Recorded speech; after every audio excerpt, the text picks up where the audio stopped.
మీ మోకాల నొప్పులకు ఎటువంటి సర్జరీ లేకుండా ఎపియాన్ పెయిన్ క్లినిక్ అందిస్తున్న అత్యాధునిక చికిత్స. Non vegetarian diet, vegetarian diet, fatty liver కి సంబంధించి మీరు ఎలా కంపేర్ చేస్తారండి? ఫ్యాటీ లివర్ డెఫినెట్ గా vegetarian diet is superior fatty liver కి. బట్ అగైన్ వెజిటేరియన్ డైట్ లో ఇఫ్ యూ టేక్ కార్బోహైడ్రేట్స్ అనుకోండి, ఇడ్లీ ఇటువంటి simple carbohydrates they can also produce fatty liver very fast. అదే విధంగా ఇప్పుడు మనము రిచ్ కార్బోహైడ్రేట్స్ రైస్ అనుకోండి, plain white polished rice, that also is high carbohydrate which is high glycemic index అంటాం, that also causes fatty liver.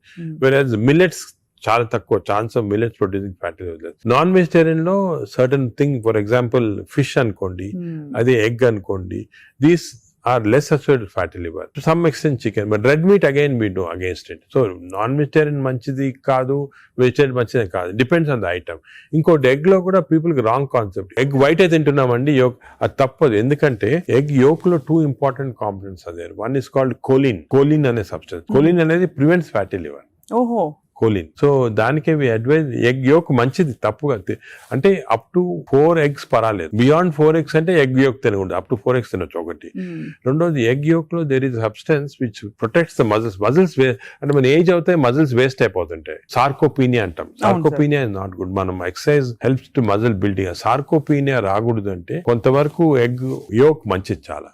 So నేను advise, ఇంకో important advise people కి ఏమంటే కైండ్లీ ఓన్లీ ఎగ్ వైట్ అని కాదు, egg yolk కూడా కనీసం if you're eating 2 eggs, 1 egg with egg yolk తినండి, 1 egg వితౌట్ ఎగ్ యోక్ తినండి. చాలా ఇంపార్టెంట్. ఒక యావరేజ్ 70 కిలోల వ్యక్తి రోజుకి 70 గ్రాముల ప్రోటీన్ తినాలి. కరెక్ట్. అంటే మనకి దాదాపు 1 డజన్ ఎగ్స్ పర్ డే. అంటే ప్యూర్ గా ఎగ్స్ మాత్రం. అంటే ఎగ్ తోటి యు గెట్ 10 grams అనుకోండి ఒక ఎగ్ తోటి ప్రోటీన్. సో 2 eggs తింటే 20 grams. 20 grams ఎగ్ ప్రోటీన్ ఇది ఓకే. అదే విధంగా దాల్, లెంటిల్స్, స్ప్రౌట్స్, ఇవన్నీ కూడా బీన్స్, ఇవన్నీ కూడా ప్రోటీన్స్ వస్తాయి వెజిటేరియన్. నాన్ వెజిటేరియన్ లో యావరేజ్ ఒక ఫిష్ అనుకోండి, ఒక పీస్ ఆఫ్ ఫిష్ గానీ ఒక చికెన్ అనుకోండి, దాంట్లో నుంచి వస్తాయి అన్నమాట. యోగర్ట్ కూడా చాలా మంచిది. పాలు మంచిది కాదు, యోగర్ట్ మంచిది. యోగర్ట్ ఆల్సో కంటైన్స్, ఇప్పుడు హై ప్రోటీన్ యోగర్ట్స్ కూడా ఉన్నాయన్నమాట, ఎక్కువ ప్రోటీన్. గ్రీక్ యోగర్ట్ లాగా. The only thing is my advice is processed food మంచిది కాదు. అన్ని దాదాపు అంతే కదా సార్, ఇప్పుడు దొరికేవన్నీ ప్రాసెస్ కాదు. అంటే దొరికేదంటే మీరు ప్రాసెస్ ఫుడ్ అంటే ఆల్రెడీ పార్ట్లీ కుక్డ్ కానీ, లేదా మీరు బయట నుంచి ఆర్డర్ చేస్తారు స్విగ్గీ అవి కానీ, అటువంటి ప్రాసెస్డ్. బట్ మీరు సూపర్ మార్కెట్ కి వెళ్తే you can buy regular food కదా, ప్రాసెస్ ఫుడ్. ఇప్పుడు పన్నీర్ లో కూడా కల్తీ ఉందని చెప్పి ఈ మధ్య స్టడీస్ బయటపడ్డాయి. అంటే paneer is not actually paneer, దానిలో ఏదో కలుపుతున్నారు. అంటే actually anything that is process, మనం హోమ్ మేడ్ ఆర్గానిక్ ఫుడ్ చాలా మంచిది. We're going away from that. తప్పది. సపోజ్ మనం మార్కెట్ కి వెళ్ళి వెజిటబుల్స్ కొన్నాం, ఇది కొన్నాం, ఎగ్స్ ఇంట్లో చేసుకోవచ్చు కదా. ఆ సేమ్ థింగ్ మీ ప్యాకేజ్ దాంట్లో తీసుకున్నాం అనుకోండి, ప్యాక్డ్ ఫుడ్ లో ఈ నూడిల్స్ కానీ, వర్స్ట్ నూడిల్స్ దాంట్లో కార్బ్స్ ఎక్కువ ఉంటాయి, ప్రాసెస్డ్. ఈ ప్రాసెస్ ఫుడ్ లో ఏమంటే అల్ట్రా ప్రాసెస్డ్ అంటాం. Now in western countries they are called ultra process people. అంటే ఉట్టి అదే తింటారు మన అల్ట్రా. ఎప్పుడు అంటే ఇంట్లో కుక్ చేసుకోరు చాలా మంది, ఇంట్లో కుక్ చేసుకోరు. సో అల్ట్రా ప్రాసెస్ ఫుడ్ వల్ల ఏమొస్తుందంటే, in addition to that high carbs, high sodium ఎక్కువ ఉంటుంది అల్ట్రా ప్రాసెస్ ఫుడ్ లో. సో బీపీ అది. Second important thing ultra preservatives, అదే విధంగా కలరింగ్ ఏజెంట్స్ ఇవన్నీ ఉంటాయి. దీని వల్ల ఏమవుతుందంటే ఫుడ్ టేస్ట్ బాగుంటుంది చాలా. It contains this tasty thing. ఈ టేస్ట్ వల్ల once you tend to eat more, number 1.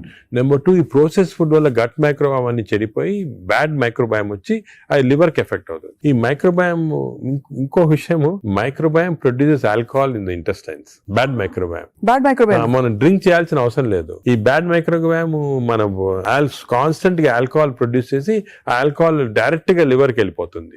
మనం డ్రింక్ చేయకుండా మనకి ఆల్కహాలిక్ లివర్ డిసీజ్. దాని ఎఫెక్ట్ మనకేం తెలియదు కానీ డైరెక్ట్ గా ఇంటెస్టైన్ నుంచి లివర్ కి వెళ్ళిపోతుంది. లివర్ స్మాల్ క్వాంటిటీ 10 ml వచ్చినా కూడా లివర్ డ్యామేజ్ అవుతా ఉంటుంది కదా.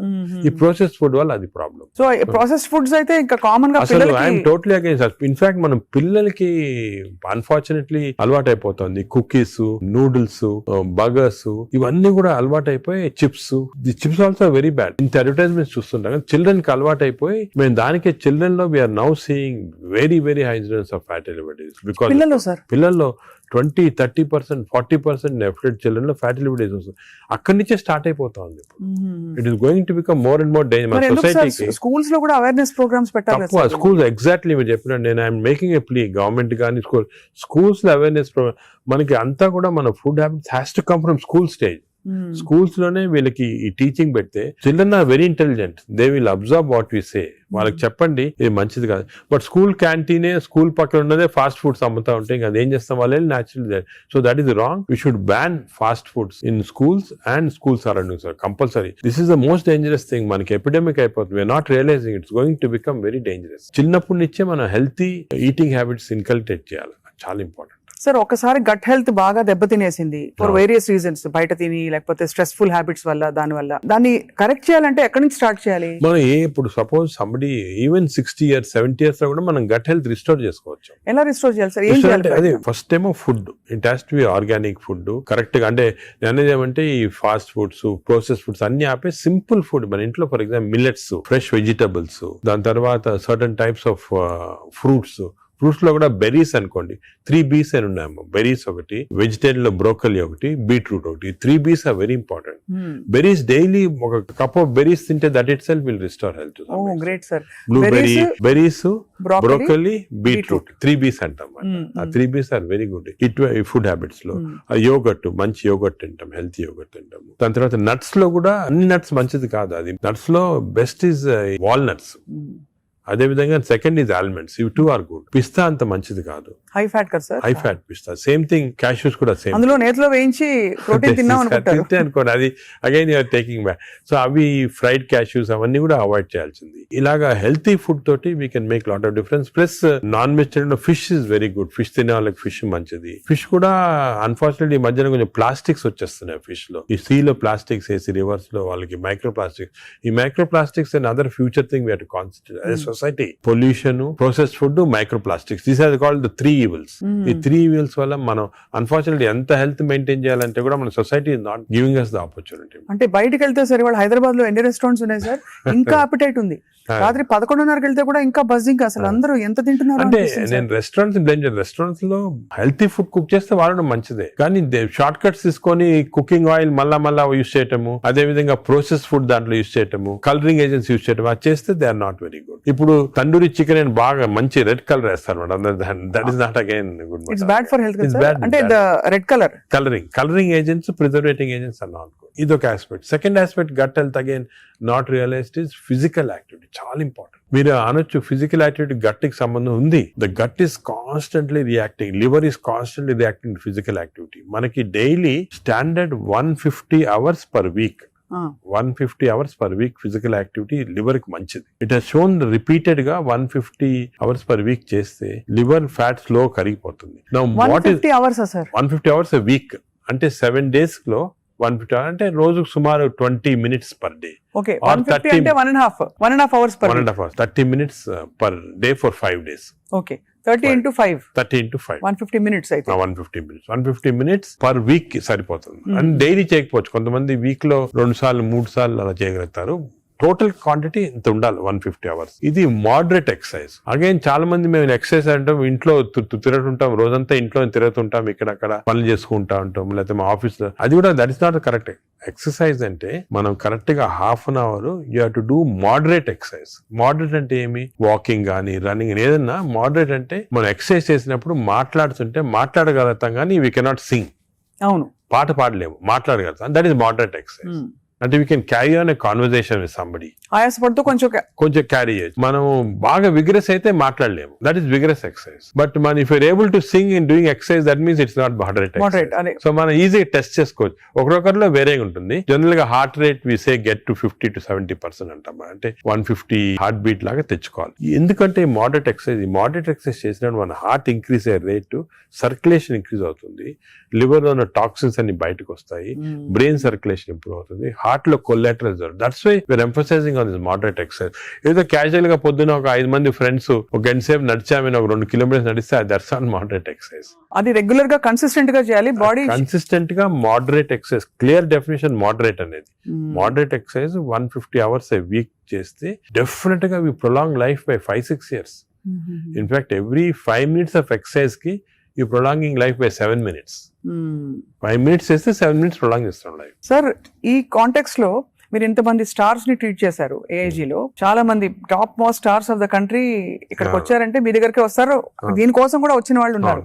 వాళ్ళలో మీరు నోటీస్ చేసిన హెల్దీ హ్యాబిట్స్ ఏంటి సార్? అంటే అమితాబ్ బచ్చన్ ఇప్పుడు- గారు చాలా మంది వచ్చారు కదా సార్. చాలా నేను నోటీస్ చేసానంటే ఒకటి ఓల్డ్ స్టార్స్ కొత్త స్టార్స్ వాళ్ళని కూడా ఓల్డ్ స్టార్స్ కూడా చాలా మందిని ఐ టు ట్రీట్ అండ్ ఇప్పుడు కూడా కొంతమంది వస్తుంటారు. Old stars new stars difference ఏమంటే ఈ కొత్త generation they are very health conscious, కొంతవరకు ఓవర్ హెల్త్ కాన్షియస్ అనొచ్చు. చాలా మంది కొత్త జనరేషన్ అంటే మన రామ్ చరణ్ గారు, ఈ generation వాళ్ళు. గ్రూప్ లో they are very health conscious, బాగా ఎక్సర్సైజ్ చేస్తున్నారు, డైట్ బాగా మెయింటైన్ చేస్తున్నారు, వాళ్ళకి హెల్త్ అడ్వైజర్స్ ఉన్నారు. కొన్నిసార్లు కొంతమంది ఓవర్ వెళ్ళిపోతారు, అంటే మరి టూ మచ్ ఆఫ్ ఎక్కువ ప్రోటీన్ కూడా మంచిది కాదు. నార్మల్ గా 1 gram per KG body weight అంటాము, కొంతమంది 2-3 grams. Now there is a fashion 3 grams per KG body, అది మంచిది కాదు. కిడ్నీల మీద effect కిడ్నీ పడుతుందా పైన ఎఫెక్ట్ జనరల్ గా మంచిది కాదు. కరెక్ట్ ప్రోటీన్ తీసుకోవాలా. ఈ కొత్త స్టార్స్ ఏమైనా they are going very balanced. వాళ్ళ ఎక్సర్సైజ్ ప్యాటర్న్ గానీ డయట్ గానీ, అంటే they are conscious that their should look good for people to see them అని చాలా బాగా చేస్తారు. In fact they are the healthiest people ఇప్పుడు. They are very restricted in their alcohol intake గానీ, దాంట్లో కూడా చాలా రిస్ట్రిక్టెడ్ గా చాలా కేర్ఫుల్ గా వెళ్తున్నారు. పూర్వకాలం అంత ఉండేది కాదు, కొంతమంది ఎక్స్ట్రీమ్స్ కి వెళ్ళిపోయేవాళ్ళు అవును. ఇంట్లో, అండ్ వాళ్ళు పెద్ద ఎక్సర్సైజ్ అది ఉండేది కాదంతా. బట్ ఇప్పుడైతే డెఫినెట్ చేంజ్ ఉంది. The present generation of stars are very health conscious. They are maintaining, almost అందరూ అదే అనుకోవచ్చు, దే ఆర్ మెయింటైనింగ్. అది లేకపోతే they won't stay long in the industry. Sir external supplements, vitamin supplements అన్ని అవి observe అవుతాయా? External supplement లో చాలా కాంట్రవర్సీస్ ఉన్నాయి. కొన్ని మంచి సప్లిమెంట్స్, కొన్ని కాంట్రవర్షియల్ సప్లిమెంట్స్, కానీ హార్మ్ఫుల్ సప్లిమెంట్స్ అనేది తీసుకోకూడదు. చాలా వరకు ఈ supplements, for example B complex అనుకోండి, vitamin D to some extent people తీసుకున్నారు, దానివల్ల హార్మ్ లేదు కానీ కొంతవరకు బెనిఫిట్ ఉండొచ్చు. ఫర్ ఎగ్జాంపుల్ ఇయర్లీ మీరు 3 times a year ఒక 2 months వైటమిన్ D తీసుకున్నారు అనుకోండి, సండే అలాగా, దట్ ఇస్ ఓకే. ఎందుకంటే మన అందరిలో వైటమిన్ డిఫిషియన్సీ ఉంటుంది. అదే B12 ఫోలిక్ యాసిడ్, ఈ రెండు కూడా డిఫిషియన్సీ, ఎస్పెషల్లీ వెజిటేరియన్ లో B12 ఫోలిక్ యాసిడ్ రెండు డిఫిషియన్సీ ఉంటుంది. అది తీసుకున్నా హార్మ్ ఏం లేదు, ఒకవేళ అది ఎక్సెస్ అయినా కూడా యూరిన్ లో పాస్ అయిపోతుంది. కొన్ని లిటిల్ కాంట్రవర్షియల్ అంటే NADH అని ఉంటుంది అన్నమాట, అది చాలా మంది తీసుకుంటున్నారు ఈ మధ్యన. ఏంటి సార్ అది? NADH అనే టాబ్లెట్ మజిల్ కి మంచిది, మైటోకాండ్రియా కి మంచిదని. అది రిసర్చ్ లో కాంట్రవర్షియస్ ఉన్నాయి. కొంతమంది ఏమో మంచిది మజిల్ బిల్డ్ చేయడానికి, కొన్ని ఏమో మంచిది కాదంటారు. అటువంటి we don't recommend definitely. But some things like curcumin అనుకోండి, అంటే మనం ఫుడ్ లోనే వచ్చేస్తుంది కర్క్యూమిన్, అది మంచిది తీసుకోవటము. వైటమిన్ K అని ఉంది ఒకటి, వైటమిన్ K, అది వైటమిన్ K2 కొత్తగా వచ్చింది, అది కూడా కొంచెం కాంట్రవర్షియల్. అలాగా చాలా సప్లిమెంట్స్ వస్తున్నాయి. నేను అనుకునేది natural food, correct amount of protein, that is very important. తీసుకుంటే సప్లిమెంట్స్ పెద్ద అంటే అవసరం. మనకి సోర్సెస్ సార్, ఇప్పుడు ఒక చిన్న ప్రాబ్లం సొసైటీకి ఉండే ప్రాబ్లం, వెజిటేబుల్స్ పెస్టిసైడ్స్ వేసేస్తారని, ఎక్కడ పండిస్తున్నారు, పటాన్ చెరువు దగ్గర అని నీళ్లు వచ్చేస్తాయి, మురుగు నీళ్లు దానిలో పండిస్తున్నారంటారు. పాల పదార్థాలు, ఆవులకి యాంటీబయాటిక్స్ ఇంజెక్షన్స్ ఇచ్చేస్తారు, అది మనకు వచ్చేస్తున్నాయి అంటాం. కోళ్లు, ఎగ్స్ కూడా సేమ్ థింగ్, న్యాచురల్ గా కేజ్ ఫ్రీ, అదే ఫ్రీ బర్డ్స్ అని, అదొక ప్రాబ్లమ్. ఇంకా పోతే ఇంకా మిగతావన్నీ మనకు తెలిసినవే. ఫ్రూట్స్ సేమ్ థింగ్, కార్బైడ్ పెట్టి పండిస్తున్నారు. సో మనిషి వెతుక్కుంటున్నాడు సార్ ఏం తినాలి, ఎలా తింటే బెస్ట్, నేను ఇంకా కొంచెం ఆరోగ్యంగా ఎక్కువ కాలం బతకచ్చు. అంటే మీరు చెప్పింది చాలా కరెక్ట్. ఇది ఒక పెద్ద టాపిక్, సెపరేట్ టాపిక్, ఓ రోజు మనం డిస్కస్ చేస్తాం అంతా. సార్ హౌ టు, మనకి సొసైటీలో అన్ఫార్చునేట్లీ ఇప్పుడు ఎస్పెషల్లీ సిటీస్ లో, ఈ ఊర్లలో అంత ఎక్కువ లేదు, సిటీస్ లో ఎక్కువ ప్రాబ్లం ఏమంటే ఈ contamination of food of various types, eggs నిచ్చి, మిల్క్ నిచ్చి, వెజిటబుల్స్ నిచ్చి, అన్ని దాంట్లో ఇట్స్ కమింగ్. సో ఎలాగ ఐడెంటిఫై చేసి how to go to organic. ఇప్పుడు ఆర్గానిక్ అనేది అందరికి అడ్వైస్ చేసాం, చాలా కష్టం, కాస్ట్ ఫ్యాక్టర్ ఒకటి, and agriculture can't sustain by just organic without this thing. అదే విధంగా మిల్క్ అనుకోండి, మిల్క్ లో మన ఫీడ్స్ లో మనకి మిల్క్ కి ఫీడ్స్ ఇస్తారు కదా, అవును, ఆవులకు ఫీడ్స్ వచ్చిన దాంట్లో ఆఫ్లోటాక్సిన్ అనే టాక్సిన్ కూడా వస్తా ఉంది. ఆ టాక్సిన్ వల్ల కొన్ని డ్యామేజ్ వస్తాయి. ఎగ్స్ కూడా కేజ్డ్ బర్డ్స్ గానీ ఇది, ఇవన్నీ కూడా మనకి డెఫినెట్లీ దెర్ ఈస్ కన్సర్న్.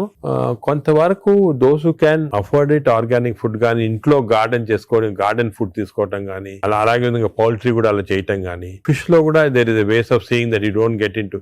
ఈ ఫిష్ లో చెప్పేది microplastics the problem. Fish అంటే of course oils to some extent మనం వీ కెన్ టేక్ పాలీఅన్సాచురేటెడ్ తీసుకోవచ్చు. అదే విధంగా యోగర్ట్ కూడా కేర్ తీసుకొని చేయొచ్చు. సో ఇది డెఫినెట్ గా ప్రాబ్లం.